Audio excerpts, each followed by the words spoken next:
Hi friends, ఈ project మనకు వచ్చేసి Srisailam highway Hyderabad fourth city ఏదైతే చెప్తున్నారో ఆ ఫోర్త్ సిటీ సెంటర్లో ఉంటుంది. ఇది మీర్ఖాన్పేట్ టౌన్కి అతి సమీపంలో ఉంటుంది. అండ్ మీర్ఖాన్పేట్ కుర్మిద వెళ్ళే మధ్యలో ఈ సైట్ ఉంటుంది. ఈ సైట్ ఎగ్జాక్ట్లీ బ్యాక్ సైడ్ నుంచి ఒక 300 ఫీట్ రోడ్డు, అది మనకు ఎగ్జాక్ట్లీ ఎటు నుంచి అంటే ఎగ్జిట్ నెంబర్ 13 నుంచి టువర్డ్స్ RRRకి కనెక్టివిటీగా వస్తుంది. గ్రీన్ఫీల్డ్ రోడ్డు, ఆ గ్రీన్ఫీల్డ్ రోడ్డుకి ఎగ్జాక్ట్లీ ఒక 2 కిలోమీటర్ రేడియస్లోనే ఈ సైటు ఉంటుంది.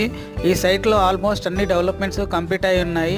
మనకు street light, under ground drainage and electricity, avenue plantation and 2 parks, internal road 33 feet 40 feet roads and everything complete అయి ఉన్నాయి. అండ్ ఈ సైటు మనకు ఎగ్జాక్ట్లీ మనకు ఇక్కడ దీని పక్కలోనే మొత్తం కూడా గవర్నమెంట్ TGIACకి అలగేట్ చేసిన ల్యాండ్ ఉంది. ఈ జోన్లో మనకు ఎలక్ట్రానిక్ అండ్ జనరల్ ఇండస్ట్రీకి సంబంధించి కేటాయించడం జరిగింది.